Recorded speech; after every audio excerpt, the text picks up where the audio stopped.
dear friends, this is Kumar Amit and you are watching M Talk Education channel. And dear friends, today we will discuss about the most important adjectives. Friends, जैसा कि आप जान रहे हैं adjective का series चल रहा है और इस सीरीज में हम नेक्स्ट देखते हैं। हमें देखना है नियर को, नेक्स्ट को, मच को और मेनी को। ठीक है, ये चार देखना है। तो देखिए, नियर और नेक्स्ट का उपयोग कहाँ किया जाता है। नियर का प्रयोग दूरी के संदर्भ में किया जाता है, नेक्स्ट का प्रयोग ऑर्डर के संदर्भ में किया जाता है। जैसे Ram lives near my school, Ram lives near my school, Ram मेरे स्कूल के नजदीक रहता है। There is an airport near my colony, मेरे कॉलोनी के नजदीक में ही क्या है, एयरपोर्ट है। और my house is near to the school, school के पास मेरा घर है।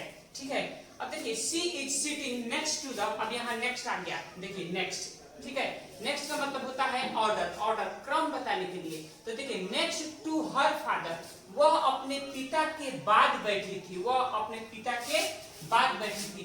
मान लीजिए कि ये जगह है, इसके पिता यहाँ बैठे हैं तो वो यहाँ पर बैठी थी, यानी अपने पिता के बाद बैठी थी। ठीक है, तो नेक्स्ट टू हर फादर। अब देखिए I will meet you at the next crossing, मैं तुम्हें नेक्स्ट क्रॉसिंग पर मिलूंगा, अगले क्रॉसिंग पर मिलूंगा। ठीक है फ्रेंड्स, अब देखिए मच और मेनी का प्रयोग कैसे करते हैं। तो क्वांटिटी को बताने के लिए मच का प्रयोग करते हैं और नंबर को बताने के लिए मेनी का प्रयोग करते हैं। ठीक है, जैसे एग्जांपल में आई हैवंट मच पेशेंस, मेरे पास बहुत ज्यादा धैर्य नहीं है, मेरे पास बहुत धैर्य नहीं है। She hasn't much money, she hasn't, उसके पास ज्यादा संपत्ति नहीं है या मनी नहीं है। ही बॉट मच शुगर, वो उसने बहुत ज्यादा शुगर खरीदी यानी चीनी खरीदी। अब देखिए आई हैवंट मेनी चेयर्स, मेरे पास ज्यादा कुर्सियां नहीं है। दे हैवंट मेनी पेन्स, उनके पास ज्यादा कलमें नहीं है। वी हैवंट मेनी बुक्स, ठीक है, हम लोग के पास ज्यादा किताबें नहीं है। अब देखिए हैव यू मेनी फ्रेंड, क्या आपके पास ज्यादा दोस्त हैं, बहुत सारे दोस्त हैं। हैव दे मेनी एनिमीज, क्या उनके पास ज्यादा दुश्मन है। My friend haven't many cars, मेरे दोस्तों के पास ज्यादा क्या नहीं है, कारें नहीं है, मेरे दोस्तों के पास ज्यादा कारें नहीं है। ठीक है फ्रेंड्स, तो आइए नेक्स्ट देखते हैं। फ्रेंड्स नेक्स्ट देखते हैं सम और एनी। सम का प्रयोग जनरली अफर्मेटिव सेंटेंस में काउंटेबल और अनकाउंटेबल नाउन दोनों के लिए किया जाता है और इंटेरोगेटिव सेंटेंस में सम का प्रयोग रिक्वेस्ट और कमांड के लिए किया जाता है। फ्रेंड्स जैसे आई शैल बाय सम बुक्स, मैं कुछ किताबें खरीदूंगा। देखिए काउंटेबल नाउन है, कुछ किताबें, यानी किताबें क्या है, काउंटेबल है। इसके पहले क्या हुआ है, सम का प्रयोग हुआ है। ठीक है, और कौन किस तरह का सेंटेंसेस है, तो अफर्मेटिव सेंटेंसेस है। देखिए अफर्मेटिव सेंटेंसेस है। देखिए they have purchased some fruits, they have, उन लोगों ने कुछ फल खरीदे, वे लोग कुछ फल खरीदे। तो देखिए फल क्या है, फ्रूट्स, अनकाउंटेबल नाउन है। नेक्स्ट क्या है, will you give me some fruits, will you give me some fruits, क्या आप मुझे कुछ फल देंगे। ठीक है, इसके बाद देखिए यहाँ पे क्या हो रहा है, रिक्वेस्ट हो रहा है। इसका प्रयोग हम रिक्वेस्ट में भी करते हैं और इंटेरोगेटिव सेंटेंस में रिक्वेस्ट के लिए किया जाता है। अब देखिए can you lend me some money, क्या आप मुझे कुछ पैसे देंगे। नेक्स्ट एनी, और यानी एनी जो है, एनी का प्रयोग जनरली निगेटिव और इंटेरोगेटिव सेंटेंस में किया जाता है और काउंटेबल और अनकाउंटेबल दोनों के लिए किया जाता है। फ्रेंड्स जैसे देखिए I don't have any pen, मेरे पास कोई बुक, कोई कलम नहीं है। अब देखिए he hasn't purchased any fruit, उसने कोई फल नहीं खरीदा है। ठीक है, अब देखिए they don't have any pen, उन लोगों के पास कोई कलम नहीं है। ठीक है, अब देखिए हैव यू एनी व्हीकल, क्या आपके पास कोई गाड़ी है। हैज ही एनी लैपटॉप, क्या उसके पास कोई लैपटॉप है। हैव आई एनी बुक, क्या मेरे पास कोई किताब है। अब आता है नो एनी, तो नो एनी जो है वो कोई फ्रेज नहीं होता है, अतः इसका जो उपयोग है वो गलत है, इसका उपयोग ही गलत है नो एनी का। अगर हम लिखते हैं I have no any book तो गलत हो जाएगा, you have no any pen गलत हो जाएगा, ये सेंटेंसेस क्या हो जाएगा, गलत हो जाएगा। फ्रेंड्स तो फ्रेंड्स आज के लिए बस। फ्रेंड्स अब देखते हैं अफर्मेटिव वाक्य में मच और मेनी का प्रयोग। अफर्मेटिव वाक्य में मच और मेनी का प्रयोग सब्जेक्ट के साथ हो सकता है। याद रखिएगा अफर्मेटिव सेंटेंस में मच और मेनी का प्रयोग सब्जेक्ट के साथ हो सकता है लेकिन ऑब्जेक्ट के साथ नहीं हो सकता है। मच और मेनी का प्रयोग अफर्मेटिव सेंटेंस में किसके किसके साथ हो सकता है? सब्जेक्ट के साथ हो सकता है, लेकिन ऑब्जेक्ट के साथ नहीं हो सकता है। जैसे देखिए, many people came to see the temple, many people came to see the temple. यहां देखिए मेनी पीपुल यानी पीपुल जो है ये सब्जेक्ट है, तो सब्जेक्ट के साथ हम मेनी लगा सकते हैं, ठीक है। Many people came to see, many friends came to see, many leaders came to see, many organisations came to meet me. इस तरह से हम यहाँ पे लगा सकते हैं मेनी के साथ, यानी सब्जेक्ट के साथ हम मेनी लगा सकते हैं, ठीक है। लेकिन हम ऐसा नहीं लिख सकते कि आई नो मेनी पर्सन्स, गलत हो जाएगा। आई नो मेनी पर्सन्स गलत हो जाएगा। ही बॉट मच शुगर, देखिए शुगर के साथ यानी ऑब्जेक्ट के साथ हम मच नहीं लगा सकते हैं। देखिए पर्सन्स के साथ यहाँ ऑब्जेक्ट है, इसके साथ हम मेनी नहीं लगा सकते हैं, गलत हो जाएगा। यहाँ देखिए पोएम्स के साथ हम मेनी नहीं लगा सकते हैं, गलत हो जाएगा। यू हैव गैदर मेनी, देखिए यहाँ भी हम नहीं लगा सकते हैं, यानी बुक्स के साथ हम मेनी नहीं लगा सकते हैं। बुक्स क्या है? बुक्स ऑब्जेक्ट है, इसलिए हम नहीं लगा सकते हैं फ्रेंड्स। तो हमेशा याद रखिए कि अफर्मेटिव सेंटेंस में मच और मेनी सब्जेक्ट के साथ लगा सकते हैं, लेकिन ऑब्जेक्ट के साथ हम नहीं लगा सकते हैं। सेंटेंसेस क्या हो जाएगा? सेंटेंसेस रॉन्ग हो जाएगा फ्रेंड्स। देखिए उसके बाद से देखिए अफर्मेटिव सेंटेंस में ऑब्जेक्ट की तरह, अफर्मेटिव सेंटेंस में ऑब्जेक्ट की तरह क्या करते हैं? मच और मेनी के जगह पर अफर्मेटिव सेंटेंस में ऑब्जेक्ट की तरह मच और मेनी का प्रयोग हम नहीं करते हैं। अगर करेंगे तो गलत हो जाएगा, ठीक है। अफर्मेटिव सेंटेंस में मच और मेनी का प्रयोग अगर हम करते हैं तो क्या हो सकता है? गलत हो सकता है, ठीक है। इसलिए अब देखिए यहां पे क्या करेंगे, इसके लिए हमारे पास अल्टरनेट उपाय है, ठीक है, यानी अल्टरनेटिव्स है हमारे पास कि हम क्या करेंगे। तो इसके जगह पर मच और मेनी के जगह पर हम फ्रेजेस का यूज कर सकते हैं। जैसे देखिए a lot of, a lots of, a plenty of, a large quantity of और अ लार्ज नंबर ऑफ। इसका प्रयोग हम क्या कर सकते हैं? इसका प्रयोग हम कर सकते हैं, ठीक है। जैसे देखिए एग्जाम्पल के तौर पर देखिए, she has too many friends, she has too many friends. हाँ ये चीज है, ये चीज बहुत इंपॉर्टेंट है। मच मेनी के साथ एज, हाउ, टू का प्रयोग इस प्रकार कर सकते हैं। इसको अभी देखते हैं, इसको हम देखते हैं बाद में थोड़ा सा इसका एग्जांपल, पहले इसका एग्जांपल हम देख लेते हैं। देखिए मच और मेनी के साथ हम क्या कर सकते हैं? एज, हाउ, टू का प्रयोग हम कर सकते हैं। और किस तरह से कर सकते हैं? तो देखिए she has too many friends, she has too many friends, she has too many friends, उसके बहुत दोस्त हैं, ठीक है, उसके बहुत से दोस्त हैं। I don't have too many books, मेरे पास ज्यादा किताबें नहीं हैं, मेरे पास ज्यादा किताबें नहीं हैं। तो देखिए यहाँ पे क्या लग गया है? देखिए तो यहाँ पे टू लगा है, टू लगा करके हम लिखे हैं। यहाँ पर भी देखिए टू है, ठीक है, तो हम टू के साथ इसका उपयोग कर सकते हैं। यहाँ देखिए you don't have too much sugar, देखिए यहाँ पर भी क्या लगा है? टू लगा है, उसके बाद से मच शुगर लगा है। अब आइए यहाँ देखते हैं, I don't remember how many, अब देखिए हाउ मेनी, ठीक है, I don't remember how many, how का प्रयोग हमने किया है मेनी पर्सन्स के पहले। अब देखिए केम टू सी मी, यानी आई डोंट, मुझे याद नहीं है कि कितने लोग मुझसे मिलने आए थे, ठीक है। आई डोंट रिमेंबर, मुझे याद नहीं है कि हाउ मेनी पर्सन्स केम, कितने लोग मुझसे मिलने आए थे।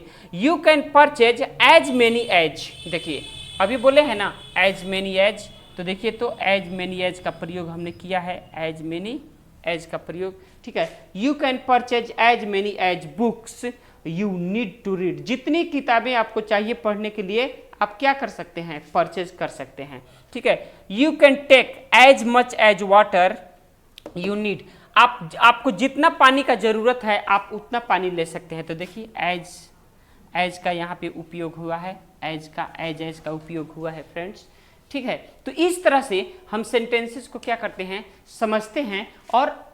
और इंपॉर्टेंट जो एडजेक्टिव है, यानी कौन एडजेक्टिव है? मच और मेनी का प्रयोग हम देखते हैं। इसको आपको बार बार देखना पड़ेगा, ठीक है, और इसको राइट भी करना पड़ेगा। जब आप बार बार देखिएगा और राइट कीजिएगा तो आपके दिमाग में जो एकदम इसका जो नियम है वो एकदम क्लियर कंसेप्ट आपके दिमाग में बैठ जाएगा। उसके बाद से कहीं पर भी एग्जाम में जाइएगा, सेंटेंसेस को देखते हुए आपके दिमाग से वो सारी बातें याद आ जाएगी और वहाँ पे सही टिक लगा करके आप आइएगा। ठीक है फ्रेंड्स, देखते हैं।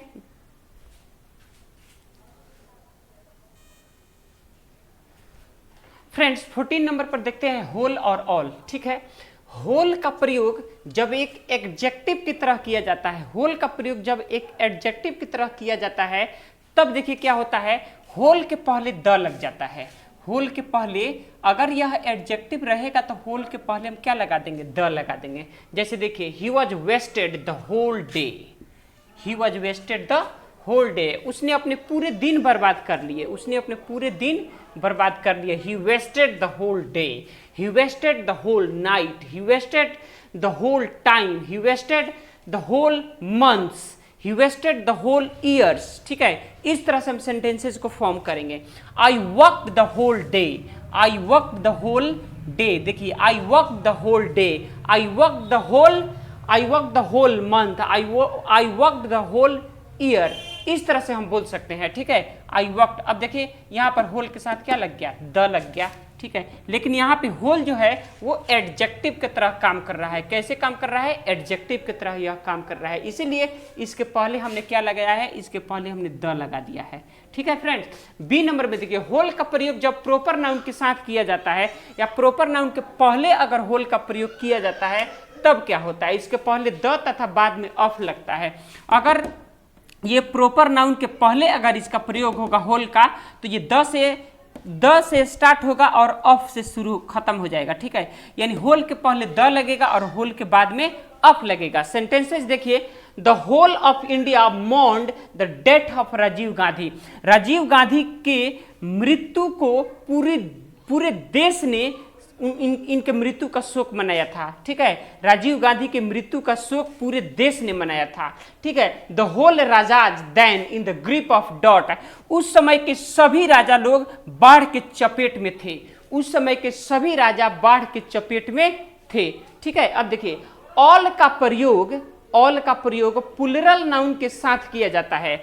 ऑल का प्रयोग अगर आप प्लूरल नाउन के साथ कर रहे हैं तो देखिए क्या लगेगा, ऑल प्लस द, क्या लगेगा, ऑल प्लस द, ऑल के बाद द का प्रयोग किया जाएगा। देखिए, all the students were happy, all the students were happy, यानी सभी विद्यार्थी खुश थे। All the girls were present, सभी लड़कियां उपस्थित थीं। All the leaders were guilty, सभी लीडर्स यानी नेता क्या थे, गलत थे, दोषी थे। तो इस तरह से हम क्या कर सकते हैं, बना सकते हैं। ही स्पेंट ऑल हिज मनी, ही स्पेंट ऑल हिज मनी, एक और हम लिख सकते हैं, ही स्पेंट ऑल हिज मनी। ठीक है फ्रेंड्स, तो इस तरह से होल और ऑल का प्रयोग हम कर सकते हैं। फ्रेंड्स, अगर बोथ का प्रयोग हम देखें तो बोथ का प्रयोग जब वाक्य में एक एडजेक्टिव की तरह अगर किया जाता है, बोथ का प्रयोग वाक्य में जब एक एडजेक्टिव की तरह किया जाता है तो देखिए स्ट्रक्चर क्या होता है, बोथ प्लस द। तो बोथ में हम द को क्या करते हैं, जोड़ देते हैं। जैसे देखिए, आई नो बोथ द, देखिए I know both the women, मैं दोनों औरतों को जानता हूं, मैं दोनों औरतों को जानता हूं। I know both my friend, मैं अपने दोनों दोस्तों को जानता हूं। ठीक है, ही इन्वाइटेड बोथ द फ्रेंड्स, वह दोनों फ्रेंड्स को यानी वो दोनों दोस्तों को क्या किया, इनवाइट किया, वो दोनों दोस्तों को क्या किया, इनवाइट किया। तो देखिए बोथ द, इस तरह के सेंटेंसेस जब आप फॉर्म करेंगे तो आपको याद रहेगा। ठीक है, देखिए बी में पर्सनल प्रोनाउन के साथ अगर हम बोथ का प्रयोग कर रहे हैं तो हमेशा याद रखिए कि बोथ प्लस ऑफ, यानी बोथ ऑफ, ऐसे स्ट्रक्चर होगा इसका, both plus of. Personal pronoun के साथ अगर हम यूज कर रहे हैं तो यहाँ देखिए पर्सनल प्रोनाउन, यहाँ देखिए पर्सनल प्रोनाउन। ठीक है, और बोथ ऑफ देम, देखिए पर्सनल प्रोनाउन। ठीक है, तो इस तरह से देखिए पर्सनल प्रोनाउन है, पर्सनल प्रोनाउन है, पर्सनल प्रोनाउन है, और पर्सनल प्रोनाउन से पहले हम बोथ का उपयोग कर रहे हैं तो हम ऑफ लगा दिए हैं। ठीक है, यहाँ पर भी ऑफ लगा हुआ है। तो फ्रेंड्स इस तरह से हम उपयोग करेंगे पर्सनल प्रोनाउन के साथ। अगर बोथ लगा रहे हैं तो बोथ के बाद ऑफ का प्रयोग करेंगे फ्रेंड्स। अब देखिए बोथ का प्रयोग अगर प्रोनाउंस के बाद ऑब्जेक्ट की तरह किया जाए, बोथ का प्रयोग अगर प्रोनाउंस के बाद ऑब्जेक्ट की तरह अगर किया जाए तब क्या होगा, तो देखिए शी इनवाइटेड बोथ ऑफ अस। देखिए बोथ ऑफ अस, देखिए ऑब्जेक्ट प्रोनाउन, प्रोनाउन के बाद ऑब्जेक्ट की तरह अगर किया जाए, प्रोनाउन के बाद अगर ऑब्जेक्ट की तरह किया जाए, बोथ ऑफ अस। देखिए ये ऑब्जेक्ट है, सी क्या है, सी प्रोनाउन है, सी क्या है, प्रोनाउन है, और प्रोनाउन के बाद देखिए बोथ ऑफ अस यानी हम दोनों, ये क्या हो गया, ये तो ऑब्जेक्ट की तरह ना काम कर रहा है, ये ऑब्जेक्ट की तरह काम कर रहा है, ये सब्जेक्ट की तरह काम कर रहा है, लेकिन ये प्रोनाउन है, सी क्या है, प्रोनाउन है, और प्रोनाउन के बाद जब हम बोथ का प्रयोग हम कैसे करेंगे, ऑब्जेक्ट की तरह अगर कर रहे हैं जैसे बोथ ऑफ अस, तो हम क्या करेंगे, बोथ के बाद हम ऑफ लगा करके तब अस लगाएंगे। ठीक है, she sends you both, she sends you both. अब देखिए उसने भेजा है, उसने भेजा है आपको, उसने भेजा है आप दोनों को, यू बोथ। देखिए यहाँ उसने भेजा है आप दोनों को क्या, अपना प्यार। देखो अपना प्यार। तो इस तरह से ये क्या हो गया, ये प्रोनाउन हो गया, प्रोनाउन हो गया। ठीक है, और प्रोनाउन के बाद ये देखिए ऑब्जेक्ट की तरह काम कर रहा है, इसीलिए ऑफ के बाद ठीक है यहाँ पे हाँ ठीक है, यू बोथ हर लव। ठीक है, तो इस तरह से